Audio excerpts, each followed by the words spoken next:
नमस्ते dear students, welcome to all. स्वागत है आप सभी का पीटी एजुकेशन में एक बार फिर से। मेरा नाम है राहुल हर्ष चौधरी और आज है हम अपने सेशन नंबर 62 पर। आज के जो टॉप 6 स्टोरीज है, सबसे पहले हम कवर अप करेंगे इंडिया अफ्रीका डिफेंस डायलॉग के ऊपर। अभी हाल फिलहाल में हुआ था डिफेंस एक्सपो, जो गुजरात में होने जा रहा है मार्च 2022 में, उससे रिलेटेड भी है और भारत और अफ्रीका के जो संबंध है उसको भी मजबूत करने की एक दिशा में अच्छा कदम है। CAFMD क्या है? CAFMD basically climate action and finance mobilisation dialogue. Third फिर बात करेंगे हाइड्रोजन इकोनॉमी, एनर्जी से रिलेटेड, जिसकी आज बहुत बातें चल रही है, अल्टरनेटिव फ्यूल के ऊपर इसको देखा जा रहा है। फोर्थ हम बात करेंगे mobile x ray container scanning system, कहाँ पे इंस्टॉल किया गया है। ईज ऑफ बिजनेस को और अच्छे तरीके से प्रमोट करने के लिए ये एक जगह पे इंस्टॉल किया गया, जगह का नाम मैं आपको बताऊंगा। बहुत ही सिंपल सा फैक्ट है और आ सकता है एग्जाम में। फिफ्थ हम बात करेंगे NFRA को लेके, नेशनल फाइनेंशियल रिपोर्टिंग अथॉरिटी, जिसके पास पूरा मतलब एक तरीके से शक्ति है ऑडिटिंग वगैरह की। एंड सिक्स्थ हम बात करेंगे T+1 सेटलमेंट सिस्टम्स, ये किससे रिलेटेड है ये मैं आपको बताऊंगा। And finally MCQs for the practice. So shall we begin? चलिए स्टार्ट करते हैं। रेडी हो जाइए, करके दिखाएंगे कि स्पिरिट रखिए। और यार प्लीज सेशन को लाइक वाइक कर दो, शेयर कर दो दोस्तों को, सभी से साझा करो। बढ़िया बढ़िया, बहुत ताकत लगती है, बहुत मेहनत लगती है आप लोगों के लिए ये पूरा सेशन बनाने में। पूरा पूरा मतलब आधा आधा दिन चला जाता है इसी चीज में कि कैसे कंटेंट राइटिंग करें और कहाँ कहाँ से स्टोरीज को पिकअप किया जा सके, राइट। वैसे बेसिकली PIV से ही पिकअप किया जाता है। सबसे पहली स्टोरी हमारी इंडिया अफ्रीका डिफेंस डायलॉग के ऊपर, राइट। तो इसका कॉन्टेक्स्ट यानी इसका संदर्भ क्या है कि India has proposed to institutionalise the India Africa defence dialogue during the successive defence expos to be held once every 2 years। तो हर 2 साल के में जो डिफेंस एक्सपो होगा उसमें इंडिया अफ्रीका डिफेंस डायलॉग को भी इंस्टीट्यूशनलाइज करने की बात कही गई है। भारत ने ही इसका प्रस्ताव रखा है अफ्रीका के सामने। Institutionalization of the India-Africa Defence Dialogue will help building on the existing partnership between African countries and India and to explore new areas of convergence for mutual engagements in including areas like capacity building, training, cyber security, maritime security, counter terrorism. अब इस तरीके की जो लाइनें हैं ना, ये templates है। आई कॉल दम टेम्पलेट्स, मैं इनको टेम्पलेट्स कहता हूँ, क्योंकि बस आपको यहाँ पे एक नाम चेंज करना है और कुछ नहीं करना। बाकी चीजें वैसी की वैसी आप मेंस की परीक्षाओं में लिख सकते हैं, मुख्य परीक्षाओं में, राइट। इसमें जो नॉलेज पार्टनर होंगे वो कौन होंगे? तो Manohar Parrikar institute of defence studies and analysis, this will be going to be the knowledge partner for the defence dialogue. रक्षा मंत्री to host defence ministers of African nations in next Indian Africa defence dialogue on sidelines of defence expo 2022, जिसकी date है मार्च 2022 और जो कि conduct होगा गुजरात में। ये हमने पहले भी बात की है इसके ऊपर। बैकग्राउंड ये है कि भारत और अफ्रीका के बीच में काफी अच्छे रिलेशनशिप रहे हैं और इंडिया लगातार अब अफ्रीका में देख रहा है, क्योंकि चाइना भी अब अफ्रीका में अपनी जगह बनाने की कोशिश कर रहा है। तो इसलिए इंडिया सोच रहा है कि क्योंकि both India and China are energy consuming countries, उनको बहुत ज्यादा एनर्जी की डिमांड है आने वाले सालों में, तो कहीं ना कहीं दोनों अपने अपने लेवल पे एक्सप्लोर कर रहे हैं और दोनों का जो कन्वर्जेंस पॉइंट है वो अफ्रीका की तरफ जा रहा है। और अफ्रीका जो है भारत के लिए स्ट्रेटेजिकली भी बहुत ज्यादा इंपॉर्टेंट हो जाता है, हिस्टोरिकली तो है ही है। फाउंडेशन क्या है मतलब इसकी? मतलब दो गाइडिंग प्रिंसिपल पे इस तरीके के डिफेंस रिलेशंस की नींव रखी गई है। एक है सागर यानी कि security and growth for all in the region, and next is वसुदेव कुटुंबकम, जिसका मतलब है world is one family, right. हम इसमें हमेशा से विश्वास करते आए हैं, Vasudev कुटुंबकम।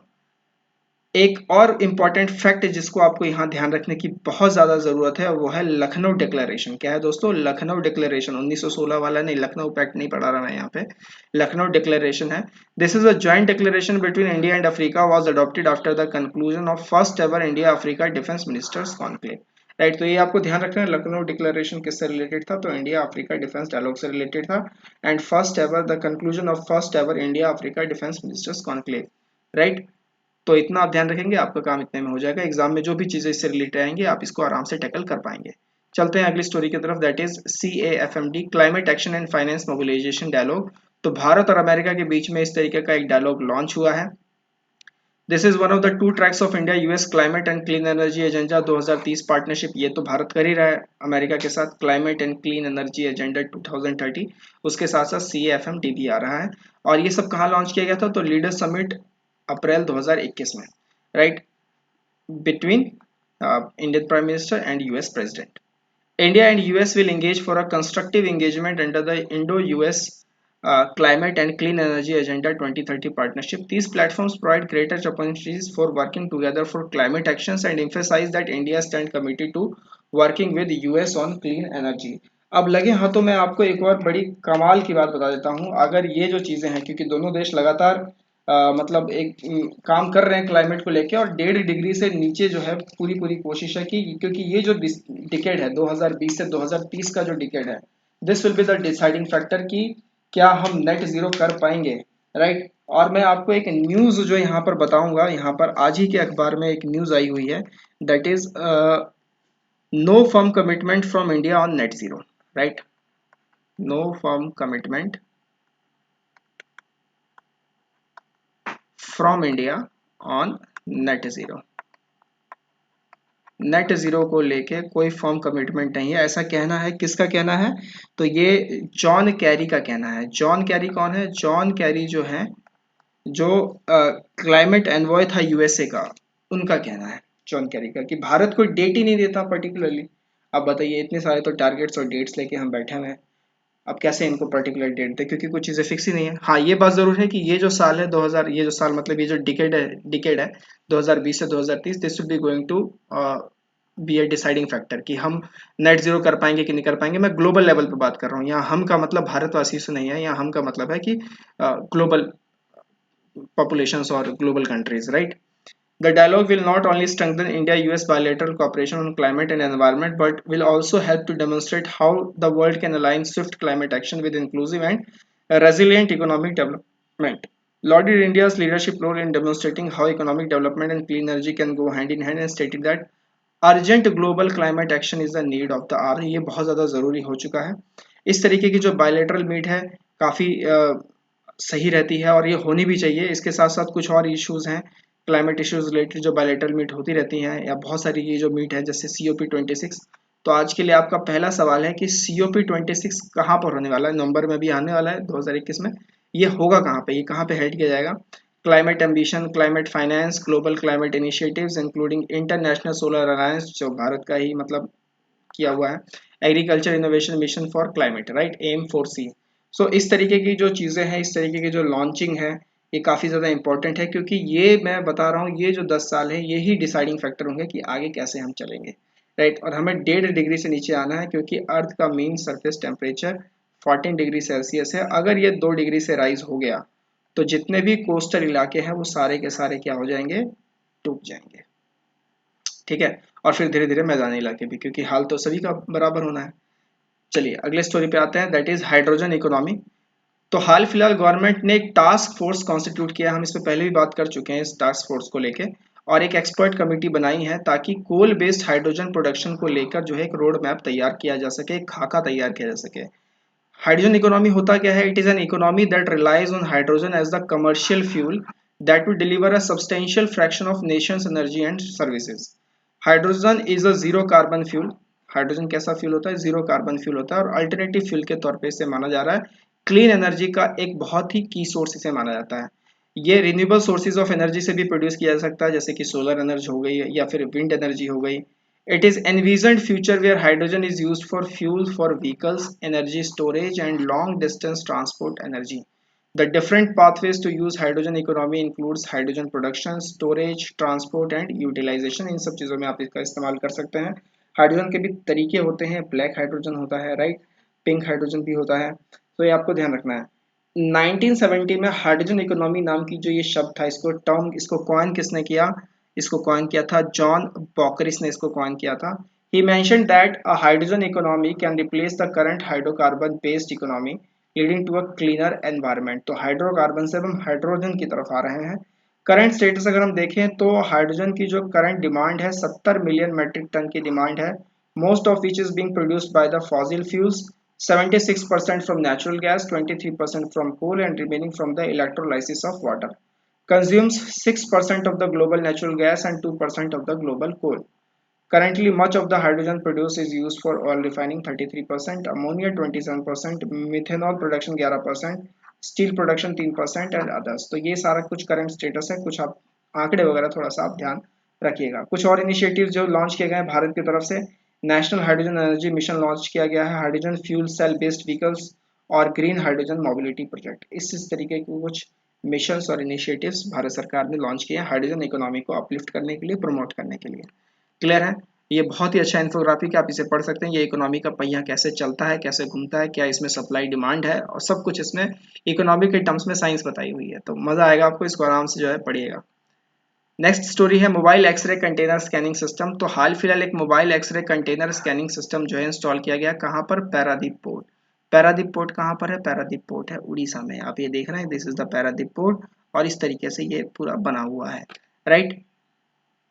It has been installed under the Ease of Doing Business initiative for the purpose of reducing physical examination and dwell time of containers at the port। तो ये कहीं ना कहीं लॉजिस्टिक्स को काफ़ी एफिशिएंट बना देगा, काफ़ी मतलब जो कंटेनर की जो वॉल्यूम्स होती हैं उनको बूस्ट कर सकता है।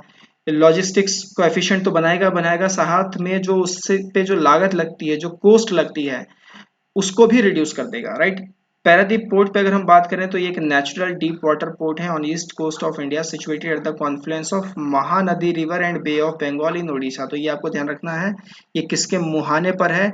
ये है महानदी और बंगाल की खाड़ी के मुहाने पर। ये कुछ कुछ ज्योग्राफी की चीजें आप ध्यान रखिएगा। It is administered by Paradip port trust, administering under major port trust act 1963, functioning under ministry of port shipping and waterways. PPT was commissioned in 1966 as a mono-commodity port for export of iron ore, right। तो ये कुछ जो है important चीजें जो आपको ध्यान रखनी है। पैरादीप पोर्ट हो गया, इसका संदर्भ हो गया, यहाँ पे mobile x ray container scanning system पहली बार लॉन्च किया गया है, और किसके मुहाने पे, थोड़ा सा ज्योग्राफिकल फैक्ट आप थोड़ा सा देखेंगे तो आपका काम जो है एग्जाम में बन जाएगा। अगली स्टोरी पे आते हैं, नेशनल फाइनेंशियल रिपोर्टिंग अथॉरिटी। इसका गठन 1 अक्टूबर 2018 को किया गया था कंपनी एक्ट 2013 के तहत। क्यों लाया गया था? क्योंकि बहुत सारे अकाउंटिंग के स्कैम्स हो रहे थे, फ्रॉड्स हो रहे थे, तो उसको देखते हुए सरकार को लगा कि एक इंडिपेंडेंट रेगुलेटर बनाना चाहिए, जिसका काम होगा कि इंश्योर करे कि क्वालिटी टाइप की ऑडिट्स हों, ऑडिटिंग के स्टैंडर्ड्स बनाएं, जिससे कि पब्लिक और इन्वेस्टर दोनों का ही जो है कॉन्फिडेंस बन सके फाइनेंशियल सिस्टम्स और कंपनीज को लेकर, राइट। कंपनीज एक्ट ने बोला कि ठीक है भाई, हम एनएफआरए बना रहे हैं, यानी नेशनल फाइनेंशियल रिपोर्टिंग अथॉरिटी, जिसमें चेयरपर्सन होंगे, और जो सेंट्रल गवर्नमेंट ही तय करेगी कि इसके चेयरपर्सन कौन होंगे, और इसमें मैक्सिमम कितने मेंबर्स हो सकते हैं? तो maximum 15 members they can have, right. Function इनके क्या है? तो ऑब्वियसली मैं आपको बता ही चुका हूँ कि अकाउंटिंग एंड ऑडिटिंग पॉलिसीज को काफी बेहतर बनाना कंपनीज के लिए, और सेंट्रल गवर्नमेंट से अप्रूवल भी लेना। दूसरा, monitor and enforce compliance with accounting standards and auditing standards, ताकि कोई इसके साथ छेड़खानी या किसी भी तरीके की धोखाधड़ी ना हो सके। Oversee the quality of service of the professions associated with ensuring compliance with such standards and suggest measures for improvement in the quality of service. चौथा, perform such other functions and duties as may be necessary or incidental to the aforesaid functions and duties. कुछ इनके पास powers भी हैं। It can prop listed companies and those unlisted public companies having paid up capital for no less than 500 crore और annual turnover of no less than 1000 crore. तो इस company की कुछ इसमें जो है मतलब कंडीशंस लगाई गई हैं कि इनको वो इसमें लिस्टेड या अनलिस्टेड चीजों में रख सकते हैं।